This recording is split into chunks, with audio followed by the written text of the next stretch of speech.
On January 29, 2026, during a student-led anti-ICE protest at Fremont High School, video footage from multiple angles captured the undeniable truth. A female student protester ran directly into the path of a moving red SUV driven by another juvenile. The driver had no realistic chance to stop.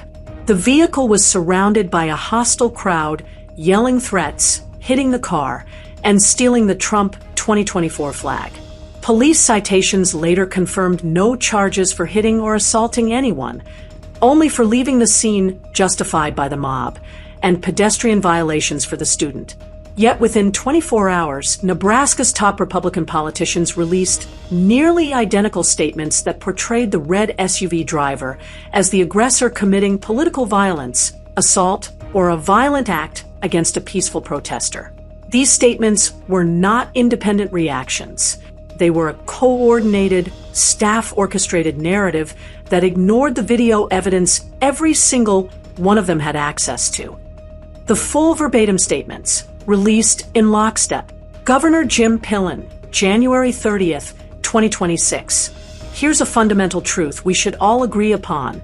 Political violence, no matter what, is never okay. There is a lot about this particular situation we still need to learn, and we trust that local law enforcement will carry out a thorough and complete investigation. The freedom to peacefully assemble is a cornerstone of American government and must be protected. We will continue to monitor this situation and pray for the health of the girl who was hit. Senator Pete Ricketts, X, January 29th evening. I am praying for the high school students injured in this incident. We must all remember that we can disagree politically and not resort to violence as a response.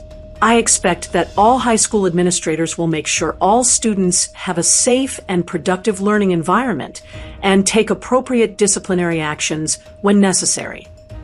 Senator Deb Fischer, X, January 29th evening. In Nebraska, we respect the right of people to peacefully protest.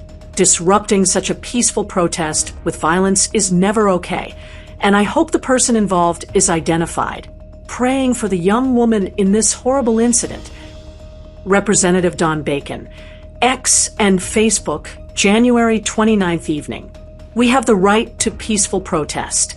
The driver of this car should be held accountable for using their vehicle to assault a legal protester. Let us be decent towards each other and respect differences of opinions. Decency, patience, kindness, and empathy. Representative Mike Flood, X, January 29th evening. This is not what we do in Nebraska. This is not okay. The video of the girl being hit by a car at the school protest is disturbing.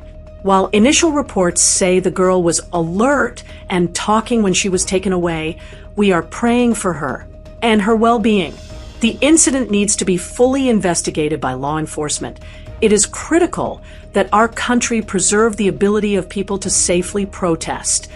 Additional February 1st WWT interview comments called it tragic, praised Fremont schools, offered help to the district, said Fremont is going to get through this. Representative Adrian Smith, X, January 30th. In Nebraska, we respect and care for one another, and we will not tolerate such a violent act. Please join me in praying for the young woman involved in yesterday's accident. Nebraska we are, and must be better than this. These 6 statements share near identical structure and language.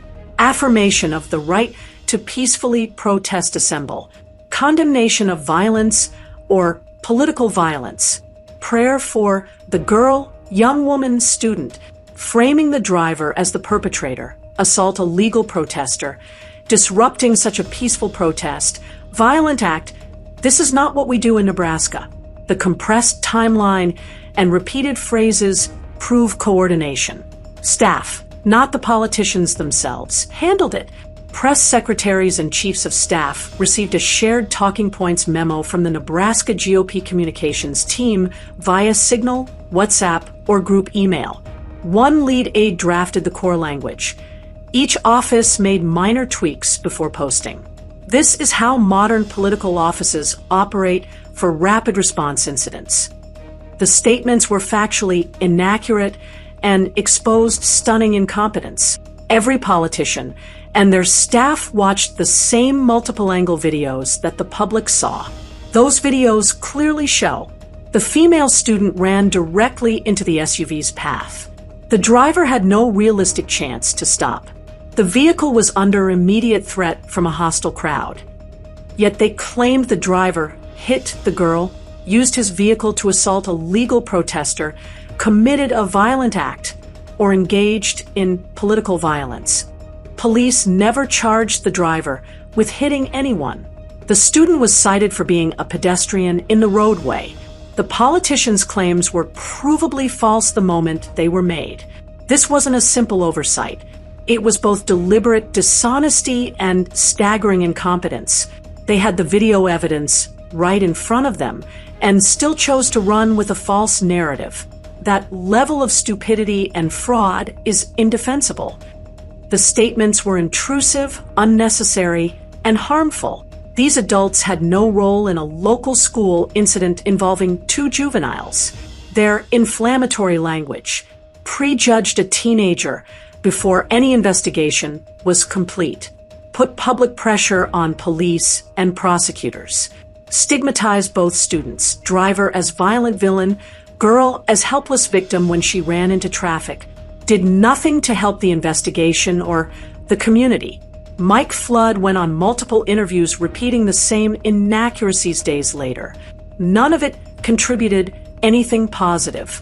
It only amplified harm to the students involved. How the coordination actually works and who benefits. The coordination happened through the standard political apparatus. Nebraska GOP State Party Communications Team.